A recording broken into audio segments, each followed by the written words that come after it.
தமிழர்களுக்கு வணக்கம். ஊடகவியலாளர் திரு வளவனோட நினைச்சிருக்கோம். வணக்கம் வளவன். வணக்கம் சார்.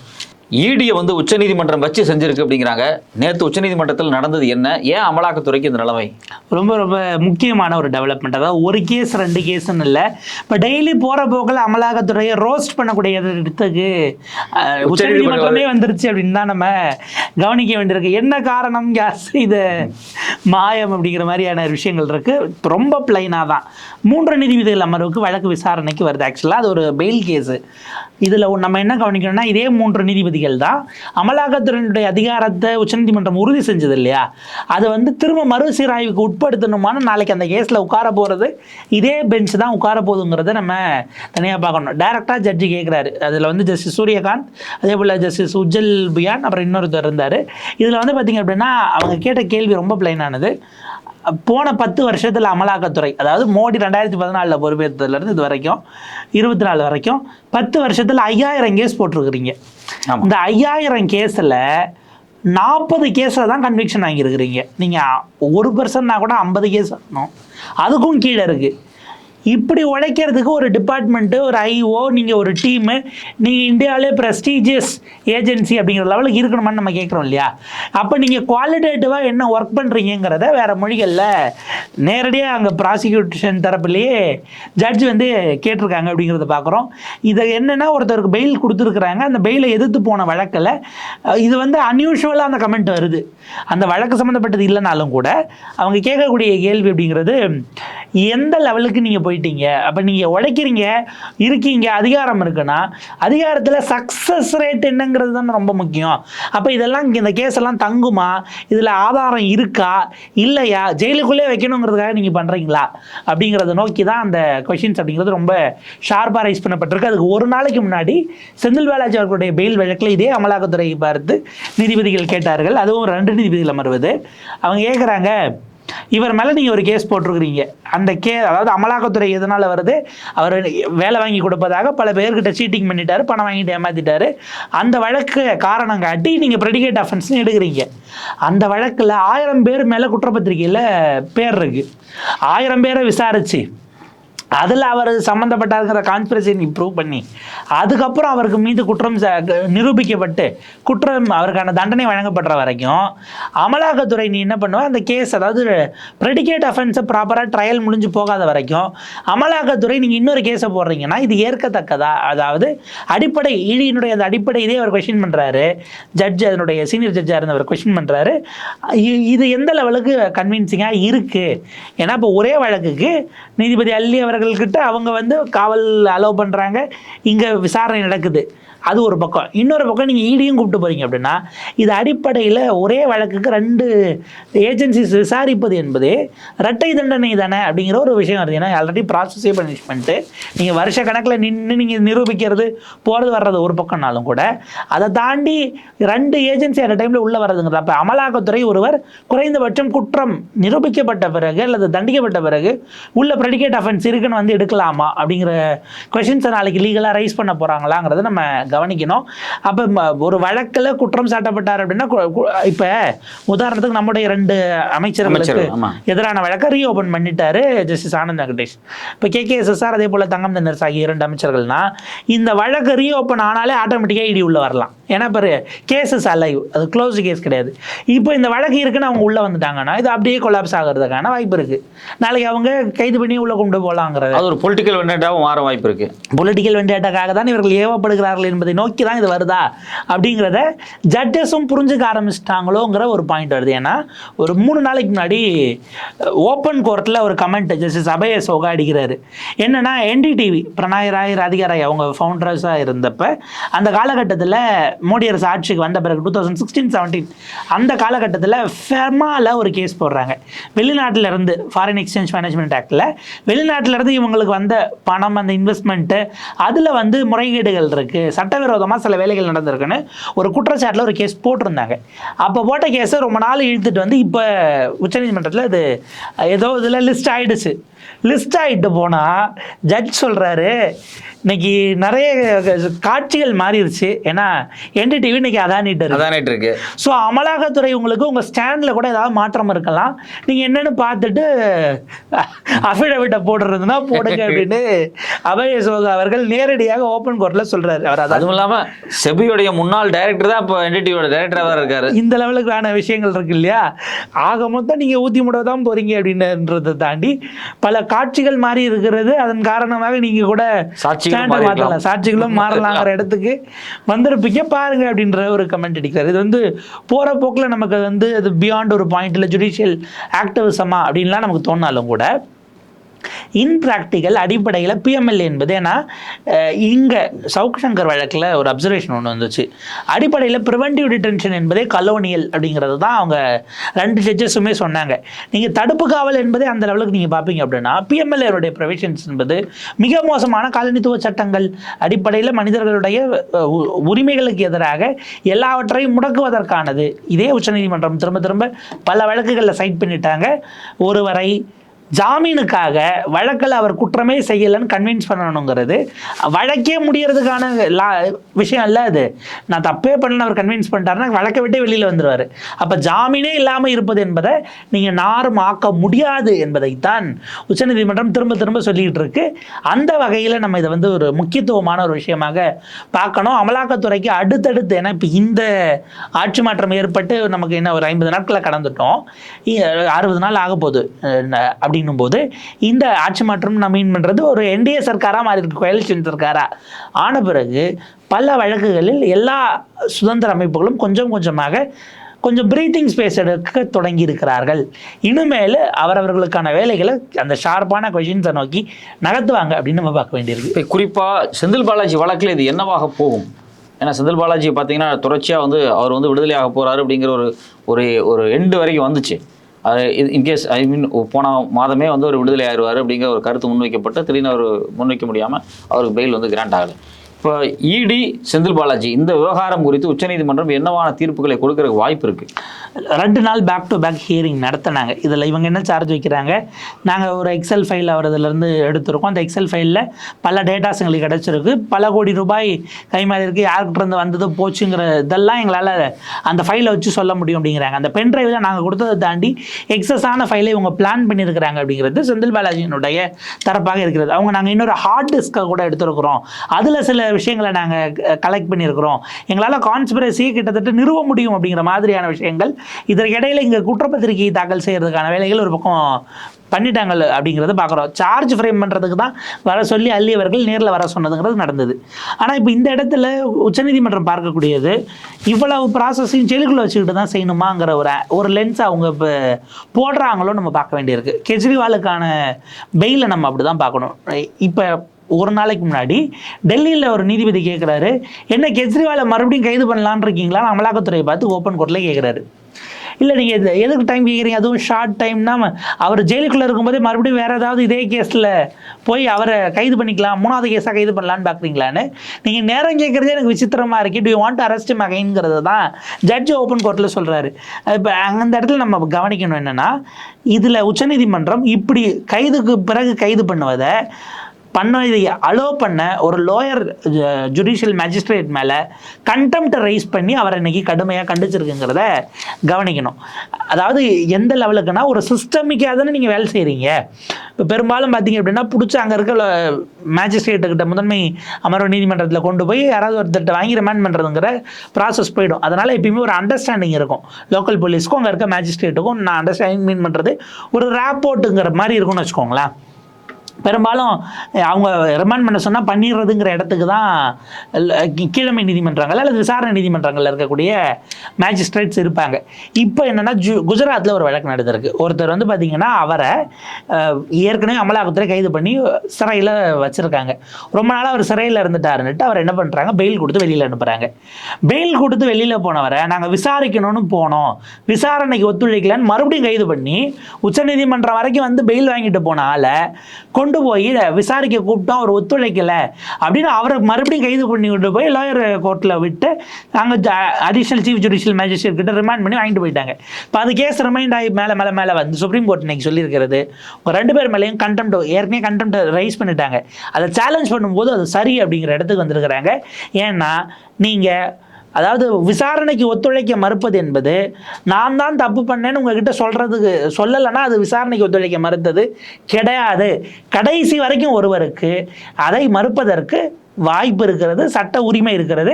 அவங்க செய்யாமலே கூட இருக்கலாம். ப்ரூவ் பண்ண வேண்டியது உங்கள் பேர்டன். நான் குற்றம் பண்ணலைன்னு அவங்கள ப்ரூவ் பண்ண சொல்வது அடிப்படையில் இயற்கை நீதிக்கு முரணானதுங்கிற ஒரு பாயிண்ட்டை நோக்கி நகர்றாங்க. இதை வந்து இப்போ ரிப்பீட்டடாக உச்சநீதிமன்றம் எழுப்புகிறது. கூடுதலாக இந்த ஆகஸ்ட் மாதம் 28ஆம் தேதி நினைக்கிறேன் உச்சநீதிமன்றம் ஃபார்மலாக ஒரு பெஞ்சை ஃபார்ம் பண்ணுது. அமலாக்கத்துறையினுடைய அந்த சட்ட திருத்தங்களை மறுசீராய்வு செய்வதற்காக. ஏன்னா போகிற போக்கில் அவசரமாக ரிட்டையர் ஆகிறதுக்கு ஒரு சில நாட்களுக்கு முன்பாக ஜஸ்டிஸ் ஏஎம் கன்வில்கர் அவர்கள் தலைமையிலான 3 நீதிபதிகள் அமர்வு கொஞ்சம் அவசரமாக விசாரித்து அந்த தீர்ப்பை கொடுத்து இன்னைக்கு அமலாக்கத்துறைக்கு இருக்கக்கூடிய இவ்வளோ அதிகாரமும் செல்லுன்னு சொல்லிட்டாங்க. ஆக்சுவலாக அந்த அமெண்ட்மெண்ட்ஸே மணிபில் ரோட்டில் கொண்டு வரப்பட்டது, அதுவே சேலஞ்ச் ஆகி தனியாக இருக்குது அப்படிங்கிறத பார்க்குறோம். இப்போ இந்த சூழலில் இந்த அன்னைக்கு அந்த கன்வில்கர் அந்த 3 நீதிபதிகள் அமர்வினுடைய தலைமை நீதிபதியாக இருந்தவர் இன்னைக்கு எங்கே இருக்காரு நம்ம தெரிஞ்சுக்கணும் இல்லையா? நம்ம அண்ணா ஹசாரே மிகப்பெரிய போராட்டம்லாம் நடத்தி லோக்பால் லோக் ஆயுக்தை கொண்டு வந்தார் இல்லையா? அதனுடைய தலைவராக இன்னைக்கு அவர் இருக்கிறாரு. போஸ்ட் ரிட்டையர்மெண்ட் போஸ்டிங்ல யாருடைய ஜஸ்டிஸ் ஏஎம் கன்வில்கர் அவர்கள் இருக்கிறார். நம்ம அது பொழிப்புரைக்கு பதிலாக அருண் ஜேட்லி அவர்கள், மறைந்த அருண் ஜேட்லி அவர்கள் சொன்ன ஒரு விஷயத்தை வேணா நம்ம ரிவைண்ட் பண்ணி பார்த்துக்கலாம். பல நீதிபதிகள் ப்ரீ ரிட்டையர்மெண்ட் ஜட்ஜ்மெண்ட்ஸை போஸ்ட் ரிட்டையர்மெண்ட் பெனிஃபிட்ஸ்க்காக சிலர் கொடுக்க ஆரம்பிச்சிருக்கிறாங்களோன்னு ஒரு சந்தேகம் இருக்குன்னு அவரே ஒரு தேர்ந்த வழக்கறிஞராக இருந்தவர் தான், சீனியர் கவுன்சில் தான். அவர் வைத்த அந்த இதை நம்ம ரிமைண்ட் பண்ணி பார்க்க வேண்டிய ஒரு இடத்துக்கு வந்திருக்கிறதோ அப்படிங்கிற பாயிண்ட் இருக்குது. இப்போ செந்தில் பாலாஜியோடைய கேஸ்க்கான வரும் பொழுது இது வந்து அகைன் இடி என்னவா டிஃபெண்ட் பண்ண போகிறாங்கிறது இருக்குது. பட் அதை தாண்டி ஓராண்டை அவர் ஆஃப் செஞ்சுரி, அவரை விட நீதிபதி அல்லி அவர்கள் ஆஃப் செஞ்சுரி அடிச்சிருக்கிறாங்க. 50 முறைக்கு மேலே நீங்கள் நீட்டிச்சு போடுவது என்பது இந்த வழக்கு எப்போ முடியும்னு அமலாக்கத்துறைக்கே தெரியாது. எல்லா ஆதாரங்களும் போதுமான அளவு கொண்டு வந்துட்டீங்களா சொல்ல முடியாது. எவ்வளோ நாளுக்குள்ளே கேஸ் முடியாது. அப்போ நீங்கள் அது வரைக்கும் உள்ளே தான் இருக்கணும் என்பது அடிப்படையில் பிஎம்எல்ஏ என்பதனுடைய அந்த விஷயங்களை. ஏன்னா இப்போ இடி கேஸில் கெஜ்ரிவாலுக்கு கொடுத்த அதே விஷயம் இவருக்கும் ஃபிக்ஸ் ஆகிறதுக்கான வழி இருக்குது. ஹேமந்த் சோரனை வெளியில் விட்டுட்டாங்கல்ல. இந்த வகையில் இவங்க என்ன மாதிரியான பாயிண்ட்ஸை எடுத்து வைக்க போகிறாங்க, அமலாக்கத்துறை தரப்பிலிருந்து எப்படி நகர்த்த போகிறாங்க. ஏன்னா ட்ரையல் கோர்ட்டில் முடிக்கிற வரைக்கும் இதிலேருந்து என்ன விடுவீங்க, நான் ட்ரையல் கோர்ட்டுக்குள்ளே அந்த ட்ரையல் அட்டன் பண்ணுறேன்னு ஒரு இதை போட்டு மெட்ராஸ் ஹைகோர்ட்டில் அது பெண்டிங்கில் இருக்குது. அவங்க அமலாக்கத்துறை தரப்புக்கிட்ட ஒப்பீனியன் கேட்டிருக்காங்க. அந்த ஆப்வியஸாக இது ஃபுல் இது மொத்த கண்ட்ரிலையும் நீங்கள் எடுத்து 1000 பேர் இடி விசாரிக்க போகிறதில்ல. ட்ரையல் கோர்ட் ப்ராசஸ் தான் ப்ராசஸ்ஸு. நீங்கள் அதுக்குள்ளே நுழைய முடியாது அப்படின்னும் போது நீங்கள் இன்வெஸ்டிகேட்டிவ் ஏஜென்சி தான், ஏன் கோர்ட்டுக்கு தான் போகணும். ட்ரையல் கோர்ட் ப்ராசஸ் தான் இங்கே இருக்கக்கூடியவங்களால தான் லோக்கல் நம்ம தமிழ்நாடு போலீஸ் தான் அதை ஆஃபீஸாக பண்ண வேண்டியிருக்கும். ப்ராப்ளி அது கிரைம் பிரான்ச் சிஐடிக்கோ சிபிசிஐடிக்கோ அல்லது வேறு இடத்துக்கு நகர்ந்திருந்தாலும் அது இதுதான் பண்ண முடியுமே தவிர இவங்க கிட்ட கம்ப்ளீட் இதை சார்ஜை கொடுக்க முடியாதுங்கிற ஒரு விஷயம் இருக்குது. ஐஓஎஸ் அப்படின்னு உங்களை டைரெக்டாக மொத்தத்தையும் சிபிஐக்கு மாற்றுற மாதிரி உங்களை மாற்ற முடியாது அப்படிங்கிற ஒரு விஷயமும் இருக்குது. செந்தில் பாலாஜிக்கான விஷயங்கள் கொஞ்சம், அதாவது இது ஒரு கேஸுன்னு இல்லாமல் பல கேசஸ்னுடைய அந்த டெவலப்மெண்ட்ஸை நம்ம பார்க்கும் பொழுது குறைந்தது 1-2 மாதங்களுக்குள்ளாக அவர் வெளியில் வருவதற்கான வாய்ப்புகள் என்பது கூடுதலாகத்தான் இருக்கிறது. இதற்கிடையில் கெஜ்ரிவால் இப்போ சுப்ரீம் கோர்ட்டுக்கு போனார்னா அவர் சிபிஐ கேஸ்லையும் வெளியில் வந்தால் அவர் பிரச்சாரத்துக்கு வருவதற்கான இதுவும் கூடிக்கிட்டு இருக்குன்னு பார்க்குறோம். இப்போ உச்சநீதிமன்றம் அமைக்க போகிற புது பெஞ்ச் இருக்கு இல்லையா, இந்த புது பெஞ்சு இடியினுடைய சட்ட திருத்தங்கள் மேலே வந்து சில பாதிப்புகள் இருக்குது, அந்த சட்ட திருத்தங்கள் வந்து முறையாக கொண்டு வரலை அப்படின்னு ஒரு ப்ரூவ் வருது அப்படின்னா கடந்த காலங்களில் இவங்க பண்ண மொத்த வழக்குகள், இவங்க ஃப்ரீஸ் பண்ணி வச்சிருக்கக்கூடிய சொத்துக்கள், இதனுடைய நிலைமை என்ன ஆகும்? இல்லை, இடி வந்து பார்த்தீங்க அப்படின்னா ரொம்ப இன்ட்ரெஸ்டிங்கான ஒரு பாயிண்ட்டு. ஒருவர் தண்டிக்கப்படுகிறார், நம்ம மைசூர் பொன்முடி அவர்கள் தான். அவர் மீது கன்விக்ஷன் கொடுத்துட்றாங்க, சென்டென்ஸ் கொடுத்துட்றாங்க. இது ரெண்டுத்துக்கும் உச்சநீதிமன்றம் தடை கொடுத்துருச்சு. இப்போ தடை கொடுத்தது அப்படின்னா இப்போ லிட்ரலி அது வந்து அந்த கேஸினுடைய அடுத்த ப்ராக்ரஸ் இல்லாமல் ஹோல்ட் ஆகிருக்கு அப்படின்னு அர்த்தம். இன்றைய தேதிக்கு தடையின்படி அவர் குற்றவாளி என்று அறிவிக்கப்பட்ட தீர்ப்புக்கு தடை அப்படின்னா அவர் வந்து இன்னும் குற்றம் நிரூபிக்கப்படாத அந்த ஸ்டேட்டில் இருக்கிறதா தான் நம்ம பார்க்க வேண்டியிருக்கு. அதாவது ஃபர்தர் அப்பீலில் இருக்குன்னு வச்சுக்கோங்களேன் நீங்கள். அதை அப்படி இருக்கும்போது அதில் சம்மந்தப்பட்ட சொத்துக்களை தான் இப்போ நாட்டில் ஒரு சொத்துக்களை முடக்கினாங்க அப்படின்னு இல்லையா, பொன்முடி மற்றும் அவருடைய மகன் கௌதம சிகாமணி தொடர்பான சொத்துக்கள் முடக்கப்பட்டதுங்கிற அந்த இது வந்துச்சு இல்லையா. இல்லையா, அது அந்த வழக்கில் சம்மந்தப்பட்ட சொத்துக்கள். இப்போ கேஸை திரும்ப மறுபடியும் ஃபஸ்ட்லேருந்து ட்ரையல் கொடுக்கணும், இல்லை அப்பீலுக்கு அதுக்காக போகிறாங்க. அடுத்துனா ப்ராப்ளி அது இதுதான் அந்த இது வருது அப்படின்னா, ஏன்னா ஜஸ்டிஸ் ஜெயச்சந்திரன் அவர்கள் இதுதான் அதுக்கு கன்விக்ட் பண்ணது. ஒன்று அங்கே டபுள் பெஞ்சுக்கு டிவிஷன் பெஞ்சுக்கு போகணும், இல்லை சுப்ரீம் கோர்ட்டுக்கு போகணும். சுப்ரீம் கோர்ட்டுக்கு போய் அது பெண்டிங்கில் இருக்குது. கேஸ் ஆஸ் ஆஃப் டேட் படி கேஸ் அலைவாக இருக்குது, பட் தீர்ப்பு அப்படிங்கிற ப்ராசஸ் இருக்குது இல்லையா. நீங்கள் இது கன்விக்ஷன் வந்த பிறகு முடக்கியிருந்தீங்கன்னா 4 மாதம் முன்னாடியே முடக்கியிருப்பீங்க. எலெக்ஷன் ரிசல்ட்ஸ் வர வரைக்கும் ஏன் 6-7 மாதம் வெயிட் பண்ணிக்கங்கிற ஒரு கேள்வி இருக்குது. அப்போ இந்த மாதிரி ஆல்ரெடி ஃப்ரீஸ் பண்ணப்பட்ட சொத்துக்கள், அதாவது அவங்க இந்த டேட்டா நம்ம சொன்னோம் இல்லையா, 5000 வழக்குகளில் 40 தான் கன்விக்ஷன்னு. இது வந்து வழக்கமாக வேறு யாராச்சும் சொல்லியிருந்தால் பரவாயில்ல, தெரியாதனமாக பார்லிமெண்ட்டில் ஹோம் மினிஸ்ட்ரியோடைய இணையமைச்சர் நித்யானந்த் ராய் தான் இதை கொடுத்தது டேட்டாவை. அதை வச்சு தான் ஜட்ஜி ஆக்சுவலாக கோட்டே பண்ணார். இவங்க இப்போ என்ன யோசிக்கிறாங்க, நம்ம டேட்டாவை கொடுத்து தப்பு பண்ணிட்டோமோ அப்படின்னு யோசிச்சு அடுத்த நாள் ஒரு கொஸ்டின் கேட்டாங்க, டேட்டா இல்லைன்ட்டாங்க. என்னன்னா, ஐ திங்க் தமிழ்நாட்டில் இருந்தால் யாரோ ஒரு எம்பி ரைஸ் பண்ணியிருந்தாரு, மாநில வாரியாக போடப்பட்ட இடி வழக்குகள் லிஸ்ட் கொடுங்க அப்படின்னும் போது எங்ககிட்ட மாநில வாரியாலாம் பிரித்து வைக்கிற அளவுக்கு எதுவுமே இல்லை அப்படின்னு ஒரு பதிலை கொடுத்து இது பண்ணிட்டாங்க. கொடுத்தா எதிர்கட்சியில் ஆளக்கூடிய மாநிலம் முழுக்க வழக்குகள் ஜாஸ்தியாக இருக்குங்கிறது பிளைனாக தெரிஞ்சிடும் அப்படிங்கிற மாதிரி. அப்படி ஆகிடக்கூடாதுங்கன்னு கொஞ்சம் சுதாரிச்சிட்டாங்க. ஏன்னா இங்கே முதல் நாள் தெரியாதனமாக டேட்டா கொடுத்து சுப்ரீம் கோர்ட் வரைக்கும் பிடிச்சிருச்சு. நீங்கள் இப்போ என்ன தான் வேலை செய்கிறீங்க, நீங்கள் என்ன ஒரு ப்ரீமியர் ஏஜென்சிங்கிற இடத்துக்கு வந்துருச்சு இல்லையா. இப்படியான விஷயங்கள் இருக்குது. இதை தாண்டி ஈடியோட கிரெடிபிலிட்டி மற்ற இதுக்கும் அடிபட்டுக்கிட்டு இருக்கு. இன்றைக்கி ஈடியினுடைய அடிஷ்னல் டைரக்டர் ஜெனரலாக இருக்கக்கூடிய ஒருத்தர் டெல்லியில் கைதாக இருக்கிறார். அவர் கையும் களவுமாக லஞ்சம் வாங்கும்போது சிபிஐ போய் கொத்தாக அள்ளி தூக்கிட்டு போயிருக்கு. டெல்லியில் நடக்குது அப்படிங்கிறத பார்க்குறோம். ஏற்கனவே அங்கித் திவாரியை பிடிச்ச மாதிரி தூக்குன மாதிரி சிபிஐ போய் இப்போ இடி டைரக்டர் ஒருத்தர் அடிஷ்னல் டைரக்டரை அரெஸ்ட் பண்ணியிருக்குங்கிறத பார்க்குறோம். அப்போ இந்த லெவலுக்கு தான் உள்ளுக்குள்ள அது. ஏன்னா நீங்கள் பணம் புழங்கி எக்கச்சக்கமாக இருக்கிறது, யாரை வேணாலும் மிரட்டி பணம் பறிக்கலான்னு போது இவங்க கட்ட பஞ்சாயத்து வச்சுக்கு போகிறதுக்கான நீங்கள் கட்டற்ற சுதந்திரத்தை எங்கே கொடுத்தீங்கனாலும் ரெஸ்பான்சிபிலிட்டி இல்லாமல் அதை கையில் எடுக்கும் போது அந்த கரப்ஷன்ங்கிறது வந்தே சேரும். அந்த வகையில் இவங்க இஷ்டத்துக்கு விட்டு இது ஒரு பக்கம் போயிட்டு இருக்குங்கிறத பார்க்குறோம். ஸோ அடிப்படையில் நம்ம போகும்போது இந்த நிலங்கள் எல்லாம் தனித்தனியாக தான் இப்போ ப்ரொடெஸ்ட் பண்ணக்கூடிய ஸ்பேஸ் ஒவ்வொரு, அதாவது உச்சநீதிமன்றம் வரைக்கும் போய் ஃபைட் பண்ண முடிகிறவங்க பண்ணிக்கிட்டு இருக்காங்க. முடியாதவங்களுடைய நிலைமை அப்படின்ற பட்சத்தில் தான் நீங்கள் எல்லாத்துக்கும் சட்டத்திருத்தத்தினுடைய அடிப்படையை கேள்வி உட்படுத்தக்கூடிய இடத்துக்கு வந்து ஆக்சுவலாக 3 நீதிபதிகள் அமர்வு தான் போடுறாங்க. ஸோ அவங்க வந்து ரெவ்யூ வந்து மெயின்டெனபிளாக எடுக்கலாமாங்கிறத பரிந்துரை செஞ்ச பிறகு அது 5 ஜட்ஜ் பெஞ்சுக்கோ 7 ஜட்ஜ் பெஞ்சுக்கோ போகும். பட் அதுக்கு பிறகு என்ன ஸ்பீட் ஆகும், ஏன்னா சில வழக்குகள்லாம் வருஷ கணக்கில் லிஸ்டே ஆகாமல் போடப்பட்டபடியே இருக்குது அப்படிங்கிறதெல்லாம் நம்ம பார்க்குறோம். இந்த மணிபில் ரூட்டெல்லாம் 2017 வாக்கில் இவங்க பிஎம்எல்ஏ கொண்டு வரப்பட்ட போது எதிர்த்து போடப்பட்டது. அதுக்கு இப்போ தான் பிஎம்எல்ஏ சட்டத்தில் பண்ண எல்லா மாற்றமே மணிபில் வழியாக பண்ணது இல்லையா, வழியாக பண்ணது தான். அதே போல் ஆதாரம் அப்படிங்கிற ப்ராசஸ். ஏன்னா ராஜ்யசபாவில் மெஜாரிட்டி கிடையாது. நீங்கள் பாருங்கள், இங்கே பல தொகுதிகள்லாம் இப்போ இறந்துட்டாங்க, அந்த மாதிரிலாம் இருக்கிறவங்களுக்கெல்லாம் இடைத்தேர்தல் அறிவிக்கலை, இல்லை ராஜினாமா பண்ணது இதெல்லாம் அறிவிக்க லேட் ஆகுது. ராஜ்யசபாவுக்கு 12 பேருக்கு இப்போ உடனடியாக தேர்தல் எம்டி ஆனதை அறிவிச்சிட்டாங்க. ஏன்னா பிஜேபிக்கு இப்போ அங்கே மெஜாரிட்டி இல்லை. யாரையாவது மாநிலங்களில் மாற்றி ஓட்டு போட வச்சு நம்ம ஆட்களை கூப்பிட்டு வந்துடணும், இருக்கக்கூடாதுங்கிறதுக்காக தேர்தல் ஆணையம் வேக வேகமாக அதுக்கு டேட்ஸ் அறிவிக்கிறது அப்படிங்கிறத பார்க்குறோம். ஏன்னா பிஜேபிக்கு மெஜாரிட்டி இல்லாமல் இருக்கக்கூடியது. இந்த நேரத்தில் மணிபில் இப்போ இன்னைக்கு பார்லிமெண்ட்டுக்குள்ளே வக்பு வாரிய பில்லில் மல்டிபிள் வாய்ஸஸ் கேட்டு அடிக்க ஆரம்பிச்சிருச்சு. ஜேடியோ அவர் என்ன பேசுகிறாரு, நாங்கள் முழுக்க ஆதரிக்கிறோம், பிஜேபியோட தான் நாங்கள் துணைக்கிறோங்கிறாங்க.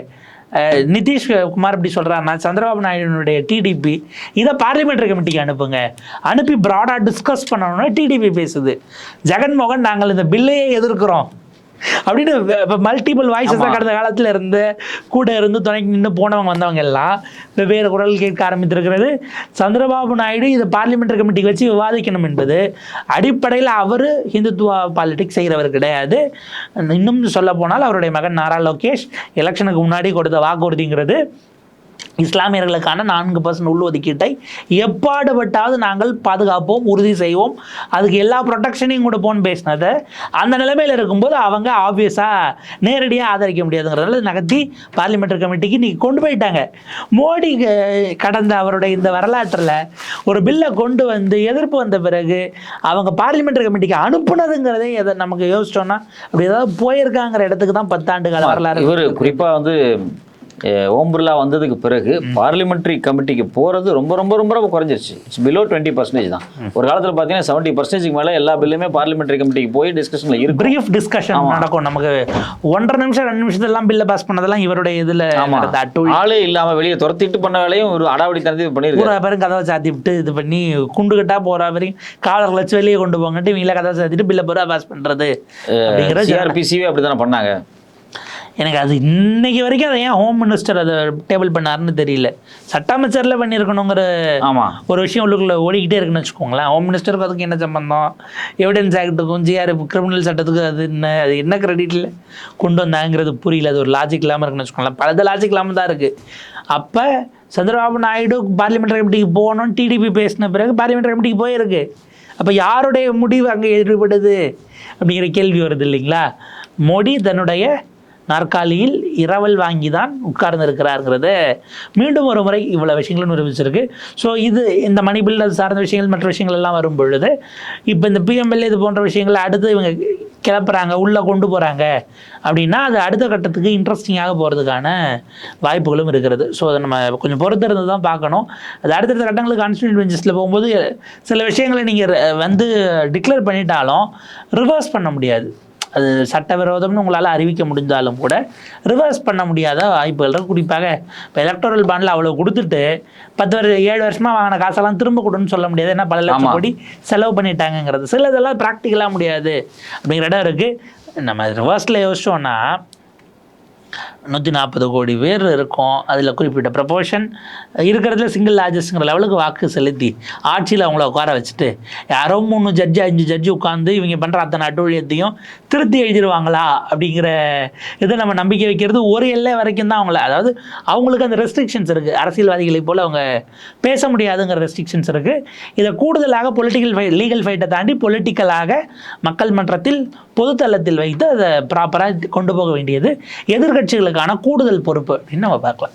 உங்களுடைய நேரத்துக்கும் விரிவான கருத்துக்கு நன்றி. நன்றி.